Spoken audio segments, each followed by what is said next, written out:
Win பண்ணாமல் சாப்பாடில் கை வைக்க மாட்டேன்னீங்களே, இப்போ இப்படி சாப்பிட்டுட்டு இருக்கீங்க. நான் அப்படி தான் யோசித்தேன், வின் பண்ணாமல் சாப்பிடக்கூடாது அப்படின்ட்டு. போய் விளையாண்டு வந்ததே டயர்டாக இருக்குது. ரெண்டாவது தோற்றது மனசு ரொம்ப வருத்தமாக இருக்குது. அப்படி ஒன்றும் தெரியலையே. இருக்குது, உள்ளே இருக்குது, தெரியாது. சோறா சொரணையான்னு பார்த்தேன்.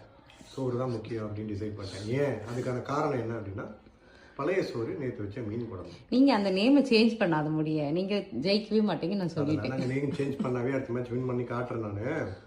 நாங்கள் இறக்குறோம், பெங்களூர்லேருந்து கர்நாடகாலேருந்து எல்லா இடத்துலையும் இறக்குங்க. எத்தனை பேர் இறக்குனாலும் தோக்க தான் செய்ய போகிறீங்க, வின்னா பண்ண போகிறீங்க.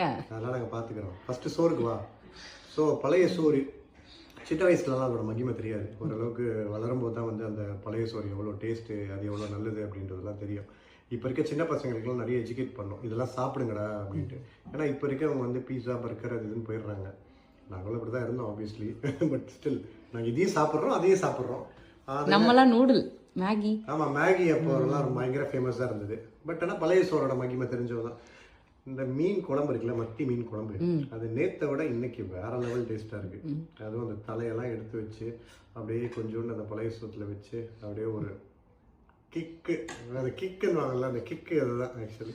பழைய சோத்தில் மீன் குழம்பு போட்டு சாப்பிட்ற கிக்கு. நீ சாப்பிட்றியா? அதில் நான் மட்டும் எல்லாத்தையும் சாப்பிட்ருவேன். சாப்பிட்டுக்கோங்க.